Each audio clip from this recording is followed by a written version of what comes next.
நமः சிவாய. ஓம் நமः சிவாய.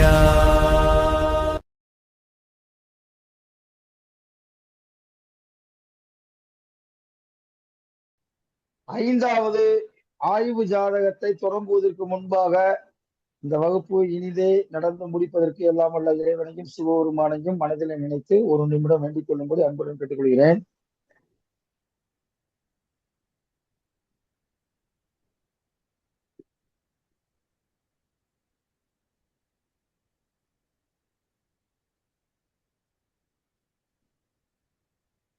அனைவருக்கும் நன்றி. இன்னைக்கு ஆய்வு ஜாதகம் ஐந்தாவது ஜாதகத்தை இன்னைக்கு ஆய்வு செய்ய போறோம். 20/6/1990 பிற்பகல் 1:41 தூத்துக்குடி மாவட்டம் கோவில்பட்டியில் பிறந்த ஆண் ஜாதகம் ஒரு கணிப்பு. இந்த ஆய்வு ஜாதகத்தை நேத்தே நம்ம 24 மணி நேரத்துக்கு முன்பாகவே உங்களுக்கு வழங்கப்பட்டது. அவருடைய பிறந்த தேதி, பிறந்த டைம், பிறந்த ஊர், ஆனா பெண்ணா என்ற முழு விவரத்தையும் உங்களுக்கு வழங்கப்பட்டது. அந்த விவரத்தை எல்லாம் நீங்கள் ஆய்வு செய்து இன்னைக்கு குறைந்தது ஒரு 5 பேர் அந்த ஆய்வு என்ன சொல்லுகிறது என்பதை நீங்கள் இப்போது ஆய்வை சமர்ப்பணம் செய்ய வேண்டும். அதற்கு பிறகு விருப்பமான நபர்களும் ஆர்வமான நபர்களும் யாரென்றாலும் சரி, அவங்களும் தன்னுடைய கருத்துக்களை சொல்லலாம். நம்ம தப்பா சொல்லிடுவோமோ, அசிங்கமா போயிருமோ அப்படிலாம் நினைக்கவே வேண்டாம். நீங்க தப்பு பண்ணும்போது எது சரி என்பதை தெரிந்து கொள்வதற்கு நீங்கள் எந்த அளவுக்கு ஜாதகத்தை புரிந்து கொண்டு இருக்கிறீர்கள் என்பதை நான் அறிந்து கொள்வதற்காகத்தான் இந்த ஆய்வு. இந்த பலன் எடுக்கக்கூடிய சூட்சும விதிகளில் 3 நிலைகள் இருக்கிறது. அதுல ஒரு முதல் நிலையைத்தான் நம்ம 4 ஆய்வு ஜாதகத்திலையும் பார்த்துக்கிட்டு இருக்கோம். அதுக்கடுத்து 2வது நிலைக்கு போகணும். முதல் நிலையே சரியா இன்னும் இல்லாத போது 2வது நிலைக்கு போனா நல்லா இருக்காது. 2வது நிலைக்கு அப்புறம் 3வது நிலைக்கு போகணும். இந்த 3 நிலையும் முடிச்சுட்டா நீங்க கான்பிடண்டா என்கிட்ட சொல்லணும் உங்க மனசார, சார் எங்களுக்கு இப்ப ப்ரொடிக்ஷன் எடுக்க தெரியும், ஒரு திசைக்கு 9 புத்திக்கு நாங்க எடுத்துருவோம் அப்படின்னு நீங்க சொல்லிட்டீங்கன்னா மிகச்சிறந்த எனக்கு ஒரு சந்தோஷமா இருக்கும், ஒரு வெற்றியை கொடுக்கும். ஓகேவா? இப்ப இந்த ஆண் ஜாதகத்தினுடைய கணிப்புகளை பற்றி இப்ப பார்ப்போம். வாங்க. முதல் ஆய்வாளர் யார்?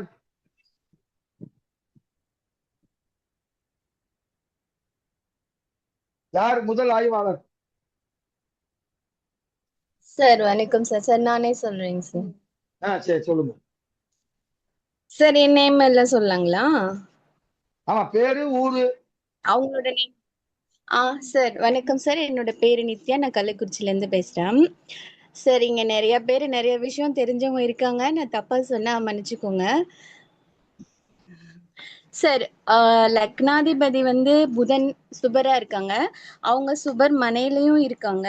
அதனால ஜாதகர் நல்லவர். Okay sir. சார் அப்புறம் எப்போதுமே நம்ம ஆயில தானே பார்க்கணும்னு சொல்லுவீங்க சார். 8க்கும் 3 கூறியவங்க கேந்திரம் கோணம் ஏறினாங்கன்னா அவங்களுக்கு ஆயில் உண்டு அப்படின்னு சொன்னீங்க. சோ அவங்களுக்கு ஆயில் இருக்கு. சரி. திருமணம்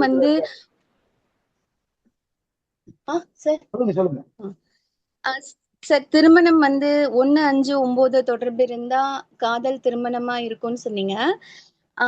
புதன் 9வது வீட்டுல இருக்காங்க. 5வது வீட்டுல இருக்க ராகு சந்திரன் சாரம் வாங்கியிருக்காங்க. சந்திரன் அங்க 9வது வீட்டுல உச்சமா இருக்காங்க. சோ காதல் திருமணம் நடந்திருக்க வாய்ப்பு அதிகமா இருக்குங்க சார். ஓகே சரி. அப்புறம் 2வது வீடு சுக்கிரன் வீடு, ஆட்சி வீடா 9ல இருக்கு. அதனால அவங்களுக்கு பேச்சு திறமை, சுபரா இருக்காங்க, பேச்சு திறமை இருக்கும். 2ஆம் அதிபதியும் புதனும் சம்பந்தப்பட்டிருக்கனால அவங்களுக்கு ஜோதிடம் வரும். அது ஒரு பாயிண்ட்ங்க sir. Okay okay okay sir 3ஆம் வீட்டு அதிபதி 3ஆம் வீட்டு அதிபதியான செவ்வாய் புதன் சாரம் வாங்கி குரு வீட்டுல நட்பா இருக்காங்க சார். அதனால அவங்களுக்கு தைரியம், வீரியம், முயற்சி, இளைய சகோதரம் இதெல்லாம் அவங்களுக்கு நன்மையா தான் இருக்கும். அப்புறம் நேத்து ஒரு விதி சொன்னீங்க சார். 9ஆம் அதிபதி பார்க்கும் இடம் வந்து புனிதமாகும்னு சொன்னீங்க. அப்போ இங்க 9ஆம் அதிபதி வந்து சுக்கிரன் வந்து 7ஆம் பார்வையா 3ஆம் இடத்த பார்க்கறனால, அந்த அந்த இடம் ஓகே அவங்களுக்கு நல்ல இடமா இருக்கு. அதுல வந்து அவங்களுக்கு நன்மை தான் நடக்கும். Okay okay okay.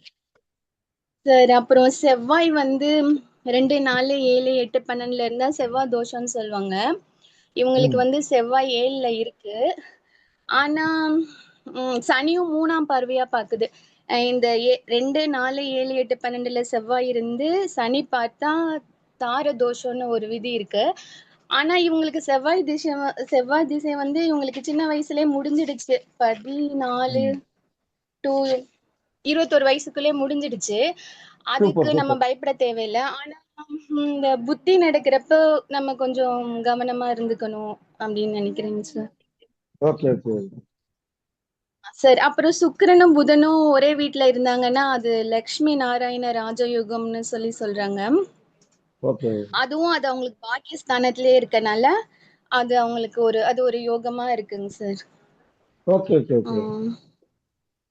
சார் அப்புறம் ராகு கேது வந்து மேஷம், ரிஷபம், கடகம், கன்னி, மகரம் வீட்ல இருந்தா அது நல்லதுன்னு சொன்னீங்க. இங்க ராகு கேது 2மே இந்த வீட்லயே இருக்கனால அதனால அவங்களுக்கு ஒன்றும் பிரச்சனைங்க இல்ல. நல்லதுதான் செய்றாங்க ஜாதகருக்கு. Okay okay. ரெண்டுமே நல்லா இருக்கு. ஆமாங்க சார். ஆனா ஓகே ராகு வந்து நட்பு வீட்ல இருக்குங்க சார், மகர வீட்ல. ஆனா கேது வந்து கடக வீட்ல பகை வீட்ல தாங்க சார் இருக்காங்க.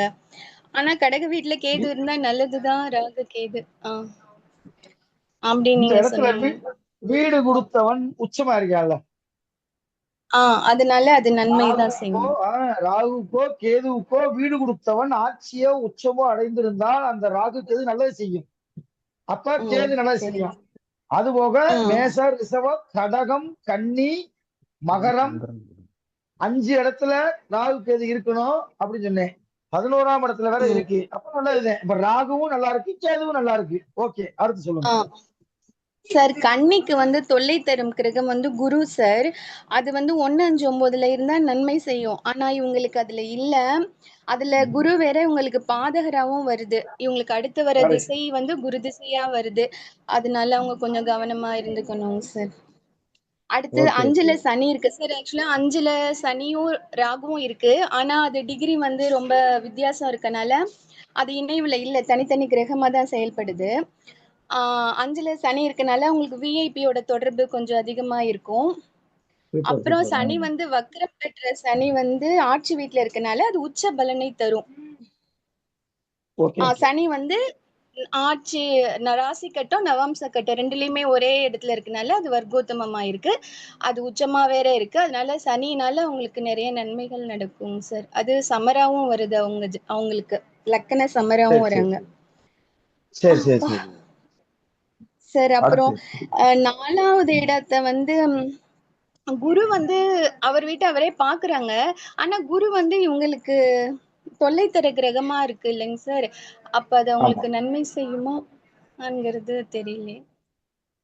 உங்களுக்கு என்ன தோணுது? சார் குரு சுபர் தான். ஆனா இவங்களுக்கு அவங்க வந்து பாதகாதிபதியா வராங்க சார். அப்போ ஓகே அந்த வீட்டை அவங்க பாக்குறப்போ அவங்களுக்கு ஏதாவது கொஞ்சம் பிரச்சனைகள் வர்றதுக்கு வாய்ப்பு இருக்கும் அப்படி தோணுதுங்க sir. Okay okay okay. Correct. Sir அப்புறம் சூரியன் புதனும் ஒரே வீட்ல இருந்தாங்கன்னா அவங்க படிச்ச படிப்புக்கு வேலை செய்வாங்கன்னு சொல்லுவாங்க. அது சூரியனும் சூரியன் குருவும். புதனும் புதன் புதன் சூரியனும் இங்க சூரியனும் குருவும் தானே இருக்கு. இல்லைங்க சார். அது இருந்தா அவங்க படிச்ச படிப்புக்கு ஏத்த வேலை செய்வாங்க. இல்லைன்னா அது தனித்தனி வீட்ல இருந்தா அது சம்பந்தமான வேலை செய்வாங்க. சரி சரி வேலை சரி. செய்யறதுக்கு வாய்ப்பு இருக்கு அப்படிங்க சார். அப்புறம் ஏழுக்குரியவன் வந்து 7க்குரியவனோட சூரியன் சேர்ந்தால் துர்மரணம் நிகழ வாய்ப்புண்டுன்னு ஒரு விதி எழுதியிருக்குங்க சார். இவங்களுக்கு அந்த இது இருக்கு ஓகே சார். Okay okay. இந்த பாயிண்ட்டும் அந்த செவ்வாய் தோஷம் அதுதாங்க சார் கொஞ்சம் நெகட்டிவா இருக்கு. அப்புறம் எல்லாமே உங்களுக்கு கொஞ்சம் நல்லாதாங்க சார் இருக்கு. சரி சரி 9ஆம் சரி. அதிபதி சுக்கிரனும் 10ஆம் அதிபதி புதனும் கூடி 9ல இருக்கனால இது தர்ம கர்மாதிபதி யோகத்துல வராங்க சார். இவங்களுக்கு நிறைய யோகம் இருக்கு சார் இவங்க ஜாதகத்துல. அப்புறம் ம் 6ஆம் சூப்பர். அதிபதி சனி வந்து 6ஆம் அதிபதி வந்து ஆட்சியோ உச்சமோ பெறக்கூடாது. இவங்களுக்கு வந்து 5ல உச்சம் பெற்றிருக்கனால கடன், ஏதாவது கண்டம், அவமானம் அந்த மாதிரி விஷயங்கள்லாம் நடக்கிறதுக்கு கொஞ்சம் வாய்ப்பு இருக்குங்க சார். இது ஒரு நெகட்டிவ் பாயிண்ட் இருக்குங்க சார். அப்புறம் ஓகே 2ஆம் ஓகே ஓகே. இடத்தின் அதிபதி ஆகிய சுக்கிரன் வந்து இவங்களுக்கு இங்க சுக்கிரன் என்னவா இருக்காங்க, ஆட்சி பெற்றிருக்கனால, சுபரோட குடி கேந்திர கோணத்துல இருக்கனால இவங்களுக்கு வாக்கால செல்வம் உண்டு சார். இந்த ஒரு பாட்டு நீங்க எப்போதுமே சொல்லிட்டே இருப்பீங்க. 2ஆம் வாக்குநாதனை இடத்தின் அதிபதி அதுங்க சார். வாக்குநாதனை நல்லோர் காண கூட ம், நோக்க ம். வாக்குத்திறன் அவருக்கு செல்வம் வலதுமே வாக்கா செல்வம். சரி அதனால ஜோசியம். இவங்களுக்கு வாக்காலே செல்வம் உண்டு. வருங்க சார். அது புதனோட 2வது இடம் புதனோட கூடி இருக்கனால ஜோதிடம் வரும் சார். சரி சரி சரி.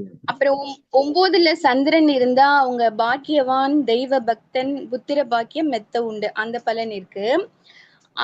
இப்ப உங்களுக்கு 9லயே 3 கிரகம் இருக்கனால புதன் இருந்துச்சுன்னா வித்தை, தலைவன், மாமனோட துணை இருக்கும், அப்பாவோட சொத்து இவங்களுக்கு கிடைக்கும். சுக்கிரன் இருக்கிறதுனால காதல் மனம், சுய கவிதை பாடுவான், தெய்வ பக்தி, தீர்க்க ஆயுள். 9ல இந்த கிரகம்லாம் இருக்கனால இந்த பலன்லாம் உங்களுக்கு நல்லதாவே இருக்குங்க சார். ஓகே அப்புறம் ஓகே. 1ம் 9ம் சேர்ந்து 9லயோ அல்ல 1லயோ அமர்ந்தா நீடித்த நெடும் பாக்கியம் அப்படின்னு ஒரு விதி எழுதியிருக்கு சார். அது மாதிரி ஆமா. உங்களுக்கு 1 லக்னத்துக்குரிய புதனும் 9க்குரிய சுக்கிரனும் சேர்ந்து 9ல இருக்கனால இவங்க பெரிய தனவானா இருப்பாங்க சார். சரி சரி சரி. அப்புறம் உம் அப்புறம் சுக்கிரன், புதன், சந்திரன் இது 3ம் சேர்ந்து 9ல இருந்தா இருதார யோகம் உண்டுன்னு ஒரு விதி இருக்குங்க சார். இது அவங்களுக்கு அப்புறம் தந்தை மீது ரொம்ப பாசமா இருப்பாங்க. இந்த 3ம் சேர்ந்து ஒரு வீட்ல 9வது வீட்ல இருந்தாங்கன்னா அந்த விதியும் உங்களுக்கு பரவாயில்ல. பொருந்துதுங்க சார். அப்புறம் 10ல வந்து 2 கிரகம் இருந்தாங்கன்னா அவங்க வந்து தவசி அப்படின்னு எழுதியிருக்கோங்க சார். 10ஆம் ஆமா. அதிபதியோட 2 கிரகம் இருந்தா அவர் வந்து ரிஷி ரிஷி அப்படிங்கிற ஒரு விதியும் எழுதியிருக்கோங்க சார். சரி சரி சரி. ம், ம். சரி, அப்புறம் 11ஆம் அதிபதி வந்து உச்சம் பெற்றால் சுபகோள்கள் சேர்க்கை பெற்று இருப்பதால் இவங்களுக்கு தொழில்ல வந்து லாபம் இருக்குங்க சார். சரி அப்புறம் சரி. இவங்க வந்து நவாம்சத்துல வந்து சந்திரன் வீட்ல இருக்கனால உணவு சார்ந்த தொழில் செய்வாங்க அப்படின்னு நினைக்கிறேங்க சார். ம், சூப்பர் சூப்பர். ம், ம். அடுத்து அப்புறம் சார் சார் 11வது அதிபதி வந்து எந்த ராசியில உட்கார்றாங்களோ அவங்களுக்கு வந்து நிறைய இவங்க சம்பாரிச்சு கொடுக்குற மாதிரி இருக்கும்னு நினைக்கிறேன். இவங்க சுக்கிரன் 11ஆம் அதிபதி வந்து சுக்கிரன் வீட்ல இருக்கனால இவங்க மனைவிக்கு நிறைய சம்பாரிச்சு கொடுப்பாங்க. அப்படி ஒரு விதி எழுதியிருக்கு சார். சந்திரன் வீட்ல இருந்தா அம்மாக்கு சம்பாரிச்சு கொடுப்பாங்க, சூரியன் வீட்ல இருந்தா அப்பாக்கு, சுக்கிரன்ல இருந்தா மனைவிக்கு அப்படின்னு ஒரு விதி எழுதியிருக்கு சார். சரி சரி சரி. அப்புறம் வந்து 11ஆம் அதிபதி சந்திரனா இருக்கனால இவங்க வடமேற்கு திசையில வந்து இவங்களுக்கு லாபம் வரும் திசையா அமையும் அப்படின்னு சொல்லி எழுதியிருக்கு சார். Okay okay okay. சரி, அப்புறம் 11 கூடிய சந்திரன் வந்து சுபர் வீட்டுல உட்கார்ந்துருக்கனால இவங்க வந்து நிறைய நற்காரியங்களுக்கு செலவு செய்வாங்க அப்படிங்கிற விதி இவங்களுக்கு பொருந்ததுங்க சார். சரி சரி சரி சரி. சரி, அப்புறம் ராகு கேதுக்கு வீடு கொடுத்தவங்க வந்து ஆட்சி உச்சமானால் ராகு கேது திசை வரும்போது இவங்க பல கோடிகளுக்கு அதிபதியா இருப்பாங்க அப்படின்னு இருக்குங்க சார். ஆக்சுவலா இவங்க வந்து நல்ல வசதி வாய்ப்பான ஒரு ஃபேமிலியா இருப்பாங்கங்கிற மாதிரி தாங்க சார் எனக்கு எழுதின வரைக்கும் தெரிஞ்சது. அப்புறம் சரி சரி குருவுக்கு சரி. 12ல வந்து சந்திரன் இருக்கனால அது சகட யோகம்னு சொல்றாங்க சார். அது 6, 8ல இருந்தா கொஞ்சம் அதிகமான கெடுபலன் இருக்கும். 12ல இருந்தா அது அவ்வளவா இருக்காது. அப்புறம் சந்திரன் வேற இங்க உச்சமா தானேங்க சார் இருக்காங்க. ஆமா. உச்சத்துல இருக்காங்களா மூல அதனால இது அவங்களுக்கு ஒண்ணும் பெரிய பாதிப்பு தராது அப்படின்னு நினைக்கிறேங்க சார். சரி சரி ம். சரி. சரி, அப்புறம் செவ்வாயில் இருந்து 4, 5, 9, 10ல் குருவோ புதனோ இருந்தால் அவர் சீமான் அப்படின்னு இருக்கு. இவங்களுக்கு வந்து செவ்வாய்க்கு 4ல குரு இருக்காங்க. அதனால இவங்க நல்ல இதா இருப்பாங்க சார். அரசு ஆளுமையா அரசு இருப்பாங்க. பணி போவார். அப்புறம் அரசு பணி ஓகேங்க சார். சரி, அப்புறம் 12ல மாந்தி இது ஒரு நெகட்டிவ் பாயிண்ட்டுங்க சார். மாந்தி இருக்கனால கொஞ்சம் வீண் விரயம், குடும்பத்துல கொஞ்சம் ப்ராப்ளம்லாம் இருக்க மாதிரி இருக்குங்க சார். அப்புறம் குருவும் சூரியனும் சேர்ந்து இருக்கனால இது சிவராஜ யோகம்னு இருக்கு. அவங்க அப்பா வந்து நல்ல புகழ் பெற்றவங்களா இருப்பாங்க. கோயில் சம்பந்தமான வேலை ஏதாவது செய்வாங்க. அது மாதிரி வருதுங்க சார். சரி சரி சரி சரி. அவ்வளவுதாங்க சார் நான் எழுதினேன். பரவாயில்ல. ரொம்ப அனைவரும் ஒரு கைதட்டு போட்டுருங்க. ரொம்ப நான் எழுதின பாயிண்ட் எல்லாமே சொல்லிட்டாங்க. நமக்கு பாயிண்டே இல்ல. அந்த அளவுக்கு நல்ல தேங்க்யூ. டெப்தா, ஆமா ரொம்ப டெப்தா நல்லா ஆய்வு பண்ணி சொல்லியிருக்காங்க. 1, 2 கரெக்ஷன் இருக்கு. நான் கடைசியா அதை சொல்றேன். அடுத்த ஆய்வாளர் யாராவது இருக்கீங்களா? சார் வணக்கம் சார், திருச்செங்கோடுங்க சார். வணக்கம் வணக்கம், சொல்லுங்க சொல்லுங்க. சார் நான் இந்த கிளாஸ்ல இன்னைக்கு உங்க தான் சார் பேர் ஃபர்ஸ்ட். பேர் சொல்லுங்க. தர்மேஷ், உங்க பேர் திருச்செங்கோடு. என்ன பாருங்க? தர்மேஷ் சரி சரி சரி, சொல்லுங்க சொல்லுங்க சொல்லுங்க. சார். நான் இப்போ இது ஜோதிடத்தை கற்றுக்கிட்டு இப்போதான் சார் ஃபர்ஸ்ட். முன்னாடி மேடம் சொன்ன மாதிரி தான், ஏதாச்சும் தவறு இருந்தால் மன்னிக்கணும். இல்ல அதை பத்தி ஒண்ணுமே இல்ல. தவறு செஞ்சாதான் நம்ம அடுத்து சரி செய்ய முடியும். நல்லதுங்க சார், நன்றிங்க சார், நன்றிங்க சார். சார் சார் வாய்ஸ் எதுவும் கேட்கல. போலாமா? சொல்லுங்க சொல்லுங்க.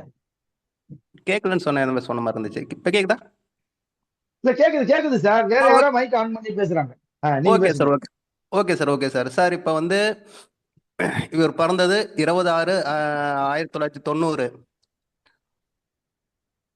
ஆமா. கன்னி லக்னம், ரிஷபராசி. ம் ஓகே சார். சார் இப்போ லக்னாதிபதி குணத்தை பத்தி பார்த்துடலாம் சார். ம் லக்னாதிபதி புதன், அவர் 9ல இருக்கார். இவர் எப்படின்னு கேட்டீங்கன்னா, இவரோட குணம் தந்தை மீது பற்றா இருப்பார், தன் மதத்தின் மீது பற்றா இருப்பார், நவநாகரிகமா வாழணும்னு நினைப்பார். 2வது, லக்னாதிபதிய செவ்வாய் பாக்குதுங்க சார். அப்போ கொஞ்சம் முன்கோபம் இருக்கும், முன்கோபம் கொஞ்சம் இருக்கும். 2ஆம் வீட்டையும் பாக்குறாரு, கொஞ்சம் பேச்சுல நிதானம் தேவை இருக்கு. லக்னாதிபதி செவ்வாய் பார்க்கலையே. லக்னத்தை செவ்வாய் சார், நாலு தானே பார்க்கும். லக்னத்தை சார். சரி, செவ்வாய் லக்னத்தை லக்னம். செவ்வாய் பார்க்குது. ஆமாங்க சார். சரி சரி சரி அதனால கொஞ்சம் முன்கோபம் இருக்குன்னு சொல்றாங்க சார். சரி சரி சரி சரி சரி. அவர் 2ஆம் வீட்டையும் பாக்குறதுனால கொஞ்சம் பேச்சுல நிதானம் தேவை சார். Okay okay okay. ஓகேங்க சார். இப்ப வந்து நடக்கிற தசா புத்தி வந்து ராகு திசையில சூரியன் புத்தி போயிட்டு இருக்குங்க சார். ம் ராகு திசை சூரியன் புத்தி. இப்போ வந்து ராகு வந்து சனி போல் செயல்படுவார் சார். சனி போல் செயல்பட்டு அவர் வந்து நல்ல இடத்துல தான் சார் இருக்காரு, நட்பு வீட்டுல தான் இருக்காரு, 5ஆம் வீட்டுல தான் இருக்காரு. 5ஆம் வீட்டு அதிபதி போல தான் சார் செயல்படுவாரு. அப்புறம் பெரிய பாதிப்பெல்லாம் ஒண்ணும் இல்லைங்க சார். இப்ப குரு புத்தி, குரு வந்து என்னங்க sir? Okay okay okay okay. பெரிய பாதிப்பு எதுவும் இருக்க வாய்ப்பு இல்லைங்க சார். அடுத்தது வந்து இப்ப கோச்சாரத்துல வந்து நல்லா இருக்கா? கோச்சாரத்துல வந்து செவ்வாய் மேல சனி போறதுனால கொஞ்சம் அவருடைய பங்காளிக்குள்ளார கொஞ்சம் அந்த சகோதரம் கொஞ்சம் கவனம் தேவைங்க சார். சரி சரி சரி. அதுதான், அதுலதான் கொஞ்சம் கவனமா இருக்கணும். மற்றபடி ஒன்றும் பெரிய பாதிப்புலாம் இல்லைங்க சார். இப்ப இருக்கிற தசா புத்திக்கு. மேடம் முன்னாடியே சொல்லிட்டாங்க. வேற பாயிண்ட் எல்லாம் நான் வச்சிருந்தேன், அதெல்லாம் முன்னாடி மேடம் சொல்லிட்டாங்க. வேற எது புதுசா சொல்றதுக்கு ஒண்ணு இல்லைங்க சார். இல்ல இருந்தாலும் சொல்லுங்க. இல்ல எல்லாமே நான் ஏன்னா கேதுக்கு வீடு கொடுத்தவர் உச்சம், அதை கரெக்டா சொல்லிட்டாங்க. எல்லாமே பாயிண்ட் கரெக்டா வந்துருச்சு. அவ்வளவுதான் சார் நான் ப்ரொடியூஷன் பண்ணது. கரெக்டா தப்பா நீங்க தான் சார் சொல்லணும்.